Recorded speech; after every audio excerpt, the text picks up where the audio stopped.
Well, thank you very much, everybody, and good morning.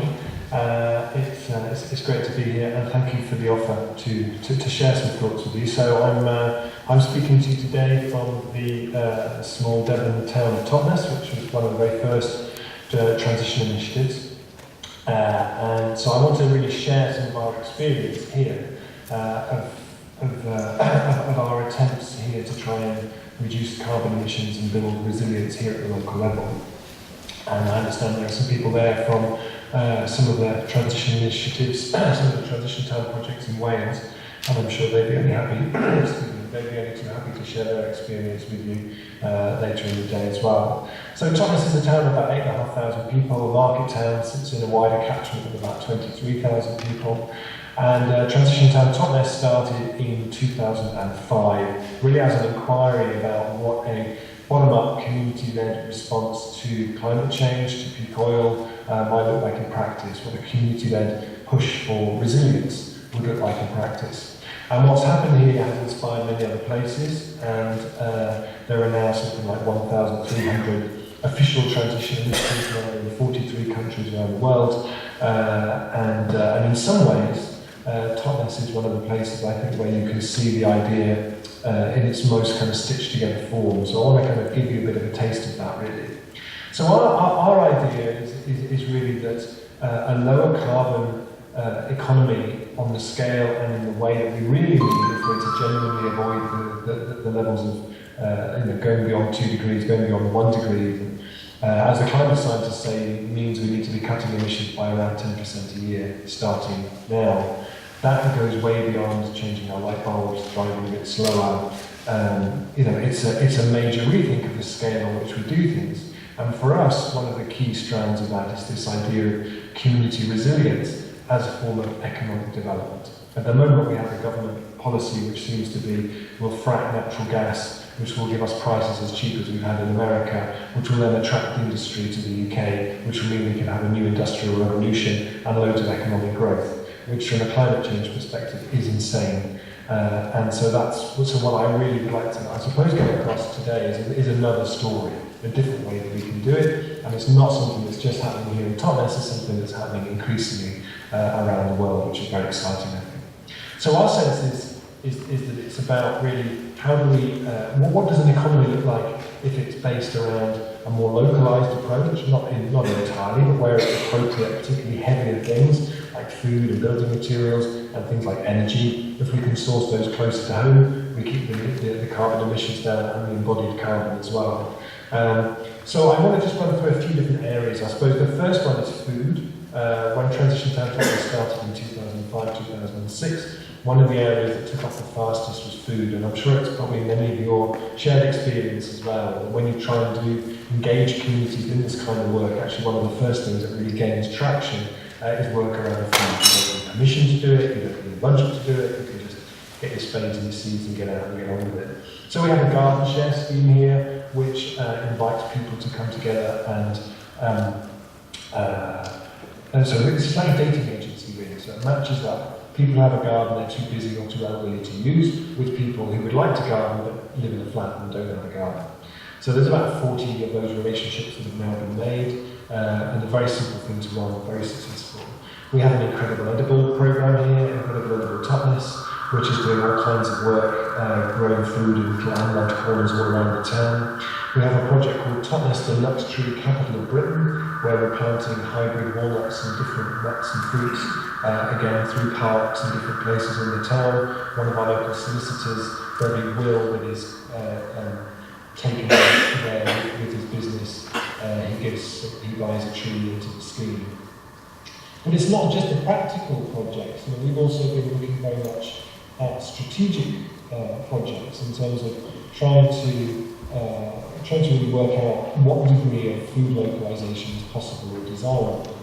We did a study in 2009 called Can Totnes Feed Itself, where we mapped the town and its wider food shed and the degree of local food production that might be possible. The Campaign for the Protection of Rural England did one of their field to fork studies looking at Totnes, and which was very useful in terms of outside perspective on it.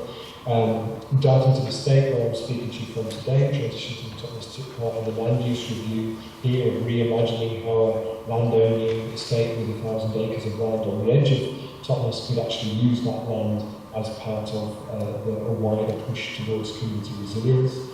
We have a food link project which is about trying to map together local food producers, so connect together local food producers, local restaurants, local different people buying food for different purposes. That's gone very well. Lots of events where we bring together different producers, and lots of those connections have now been made. We also run something called Skillshare, which is where anybody in the town who has a skill that they would like to exchange with the community is able to do that as long as it's offered for free. So every week there's Skillshares going on from anything from tool sharpening to computer skills to food production skills, for example. In terms of energy, one of the most successful things we've done here is called Transition Streets, which won the Ashton Award for Behaviour Change in 2011, which is something that's very replicable. And the idea is basically, how do you encourage and inspire a community to reduce its energy use? Do you send them a DVD in the post, or give them some leaflets, or offer them grants? What's the best way to gain some kind of traction around that? So Transition Streets works on the idea that you get together with the people on your street, your neighbours, we provide a workbook, and we provide some support for the first meeting. And the first meeting they get to know each other, second week they look at energy, third week they look at water, and so on. 550 households now in this town have done Transition Streets. On average, they cut their carbon emissions by 1.3 tonnes, save themselves nearly £600 a year. But when we meet people who've done it, and there was an extensive study done afterwards with people about their experience of doing it, the main thing people report is, I feel better, more part of my community, I feel I've got to know my neighbours better, I feel more rooted in this place. Not many people talk about the carbon emissions or the energy savings or whatever, which is really fascinating, I think. And for TTT, that we got the funding to do that through something called the Low Carbon Communities Challenge. We were one of 10 communities in the country. And it was a huge kind of boost for our profile locally. The Western Morning News, which is a somewhat conservative local newspaper that often sort of sniggered down its sleeve at the outlandish antics of Totnes, ran a newspaper headline called Hippie Town Comes of Age, and Victory Road Pride, which basically said, well, maybe they're not so bad, maybe we should pay a bit of attention to what they're doing. The beauty of Transition Streets is that it's something that's very replicable. So there's now Transition Streets happening in Australia, all over a number of different places are developing their own versions of it. It's a very straightforward thing to use, and 70% of the families involved, the households involved, were low-income households.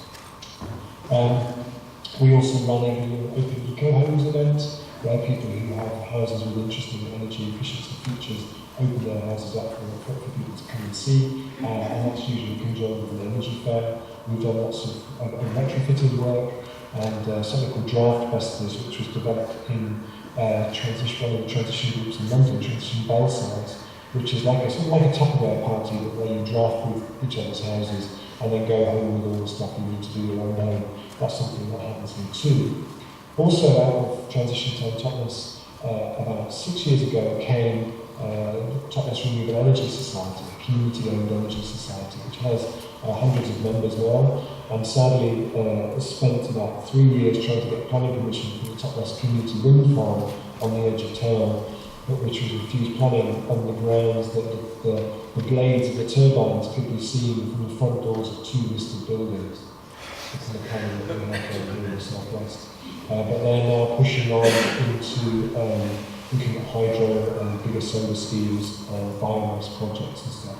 So that's another really important piece of that local resilience infrastructure.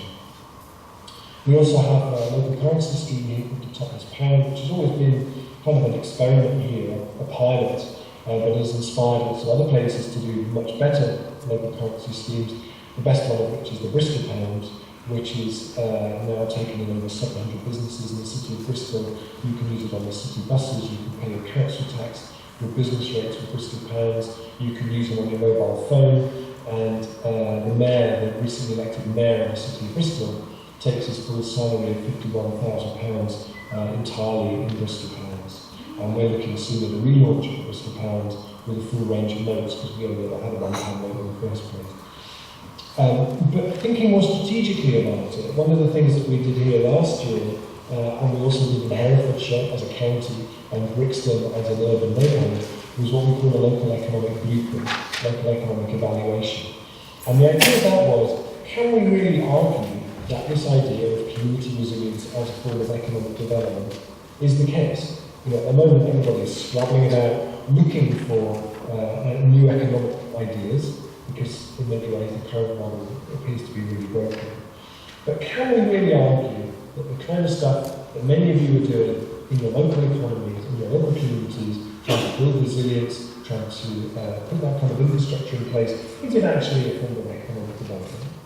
Well, these three blueprints really argue that it is. And we looked at Thomas and we found, for example, that we spend £30 million a year on food, and of that, 17.5 million goes out through 2 supermarkets. 22 million goes out through 2 supermarkets, 17.5 through just one. So more than half of what we spend goes out through just one supermarket, and we have a much stronger local food economy than many other places, as the CPRE report showed. So it means that we can then say, well, if we could manage a 10% shift to supporting local businesses, local food, that's £2 million coming into this town's economy every year. That's a form of economic development. Where else is £2 million going to come from? We can control that. We can make that happen. The beauty of the Thomas Blueprint was it wasn't just done by TTT. It was done in partnership with the Town Council, the District Council, Chamber of Commerce, local schools, colleges, a whole range of different local stakeholders. So now we're really looking at, okay, what does that look like in terms of procurement, in terms of behaviour, in terms of a campaign for local food that is more than just here's a cloth bag and buy local at the moment, but actually how do we support people to really look at making that 10% shift in their own lives. And the report also looked at housing, energy efficiency, and argued that if we could get it right, there's about £5.5 million a year that could be staying in this local economy that at the moment isn't. That is a form of economic development, as I said.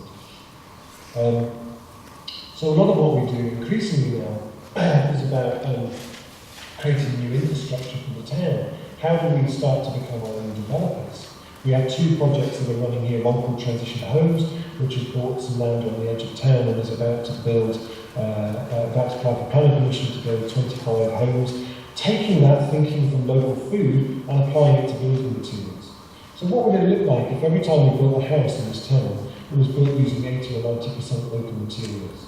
This is a part of the country that has a rich building tradition of timber frame, cob building, lime plasters, and if the same thinking that we would apply to local food applies in relation to that. So it creates more jobs locally, it's lower carbon, means we can reclaim a kind of vernacular architecture.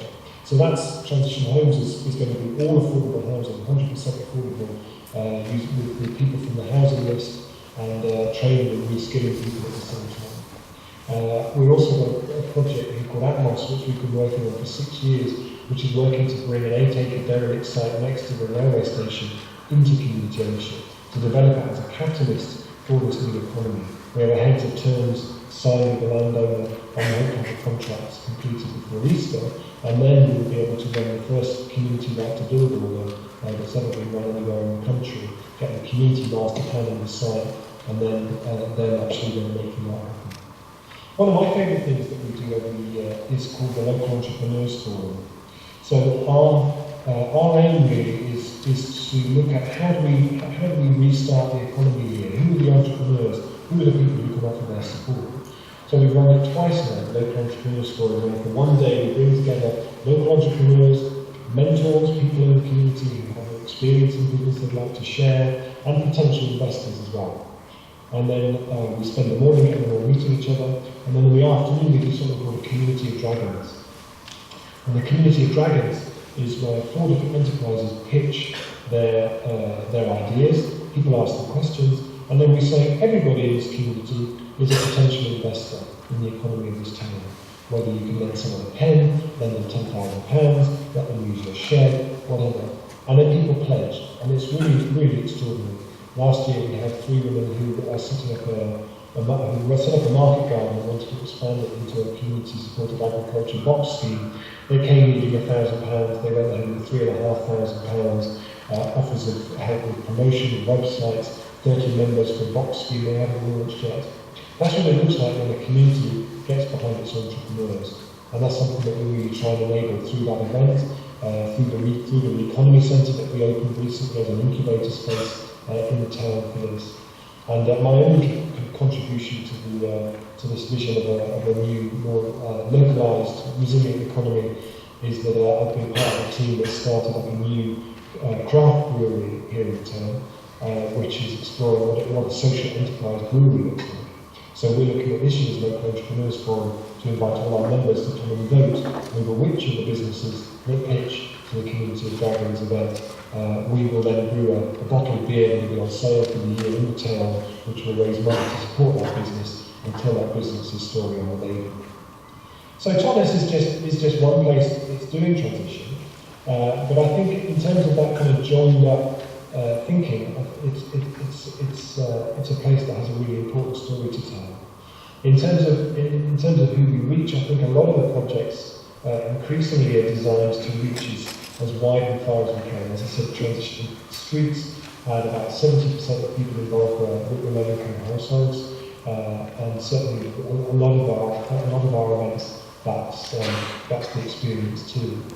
Because transition to autonomous has so much kind of surface level. There's education group, there's food, there's building, and there's all the different projects. People come into it at all different levels, so it's not like people have to believe in or support the idea of climate change in order to be able to get involved in transition to autonomous. People get involved because it's fun, because it's energetic, because there's what's happening, and I think that's one of the key reasons for our success, I think. But we're also very much aware that we've only really just started, and a lot of the projects that we really want to get on the ground, particularly some of the sort of showcase things like Atlas, are going to take us longer.